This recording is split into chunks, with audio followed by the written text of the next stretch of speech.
Welcome to the Stuff You Should Think About podcast, where I answer everyday questions about phenomena and objects. Hey, I'm G. How's it going?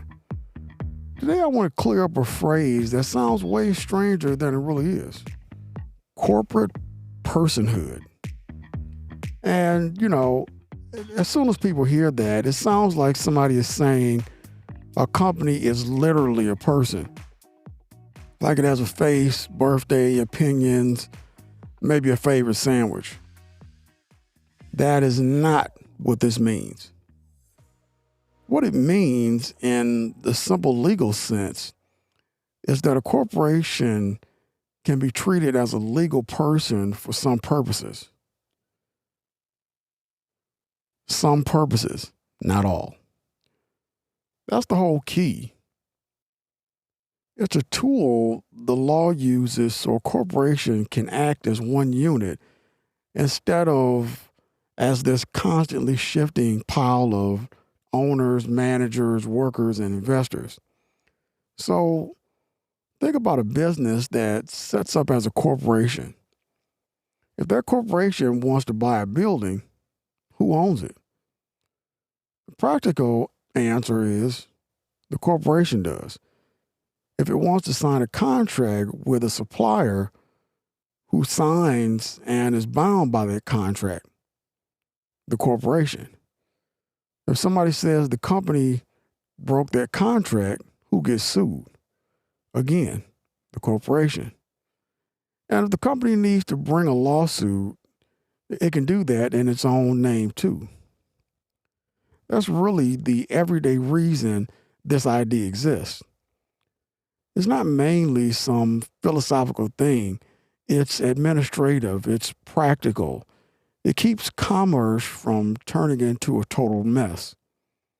Otherwise, you'd have to sort out every owner, every shareholder, every change in membership, every single time the business bought land or made a deal or got dragged into court.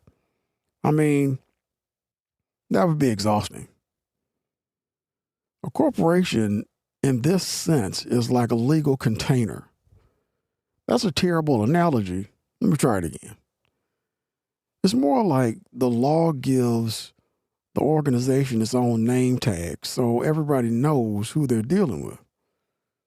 The people inside the company can change, but the entity can keep going. It can hold property. It can owe money. It can have responsibilities. It can be accountable as one entity. And it's really important to say this early because this is where people talk past each other. Saying a corporation is a legal person does not mean it is the same thing as a human being. It does not mean corporations get every right a human gets. They do not get to vote in elections. They do not hold public offices. They are not citizens in the ordinary human sense. So when you hear person here, try not to hear it as human.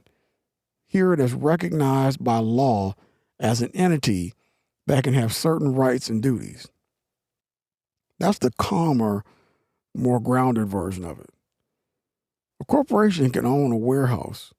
You can own a bicycle. Both can own property. But one of those is still definitely not going to go stand in line at a polling place. And that basic distinction matters for the rest of the conversation because the simple concept itself is pretty straightforward. The harder argument, the one people get really heated about, is not whether a corporation can sign a contract or be sued. Most people can see why that exists. The real fight is about which rights should attach to those legal personhood and how far that should go. We'll get there, but first, the backstory.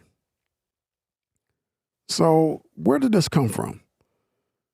In early American law, corporations had to be recognized as separate legal entities because, well, Somebody had to deal with them in a stable way. If a corporation were nothing more than a loose bundle of powers, business life would get complicated fast. Owners die, owners sell their shares, management changes, and the enterprise still has to function, still has debts, property, contracts, all that kind of stuff. The idea that the company is legally distinct from the people connected to it became really important. It let the law treat the company as its own unit, not as a human unit, just a legal one. That separation is a big part of why corporations became such durable institutions. One major milestone people point to is Dartmouth College versus Woodward. Without getting too deep in the weeds, that case is often discussed because it treated the corporation charter as a contract. And that mattered because it reinforced the idea that a corporation had a legal status the government couldn't casually reshape. So, it helped build the framework for seeing a corporation as something the law recognizes in its own right. Later on, another big part of the story involves discussion around the 14th Amendment. After the Civil War, that amendment became central to questions about equal protection and due process. Over time, arguments developed over whether corporations could invoke some of those protections. This is where the topic starts moving from basic business practicality into constitutional law, which is where people tend to get a little tense. Then you get to Santa Clara County versus Southern Pacific Railroad, which is one of those cases that comes up all the time in popular conversation. And honestly, it gets simplified a lot. People sometimes talk about it like it single-handedly invented corporate personhood in one dramatic sweep. That's too neat. That's too movie-like. A more careful way to say it is that Santa Clara is often cited in this debate, but its role is commonly oversimplified. The broader legal idea developed across time through multiple cases and legal practices, not just from one magic moment where a switch got flipped and suddenly corporations became people. Law usually isn't that tidy. I wish it was, but it just isn't. So the story, in short, goes something like this. Early law needed a way to treat corporations as separate entities from their owners. Cases like Dartmouth helped solidify corporations as legally recognized bodies. Later constitutional debates, especially around the 14th Amendment, raised questions about what protections those bodies could claim. And Santa Clara became famous, maybe overly famous, reference point in that conversation. That history matters because it shows this idea not began as, let's pretend companies are humans. It began as, we need a workable legal structure for organizations that persist over time. Then, later, people started arguing about what follows from that. And that's where things get much more controversial. All right.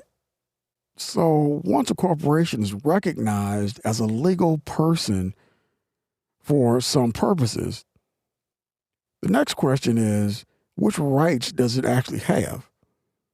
And the short answer is, courts have recognized some constitutional protections for corporations. Not all protections, some.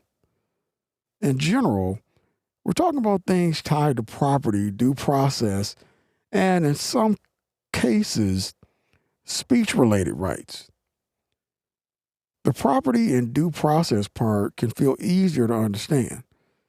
If the law lets a corporation own assets and enter contracts, then it makes sense that courts would also deal with how the government treats that property or whether the corporation got fair legal process.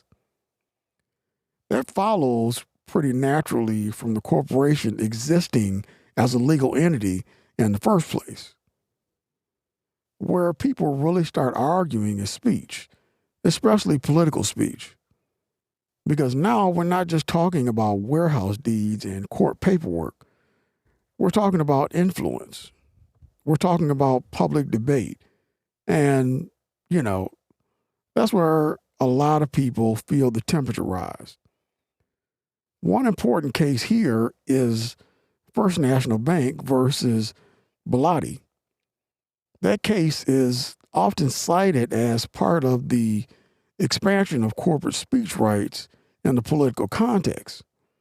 Then, much later, Citizens United versus FEC became the huge public flashpoint.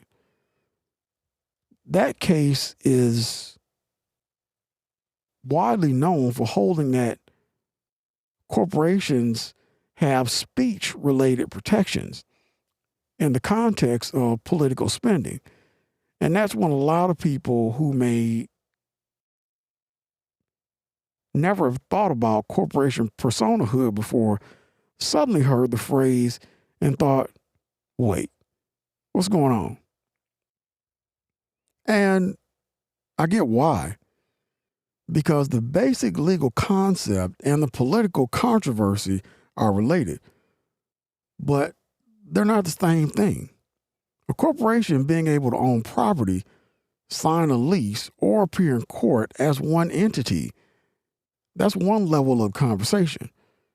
Whether a corporation should have a broad speech-related rights in politics, that's a much more contested question. So when people say they oppose corporate personhood, sometimes what they really mean is they oppose how far corporate rights have gone, especially in election-related speech. They're often not objecting to the boring, practical part where a company can be sued or own a factory.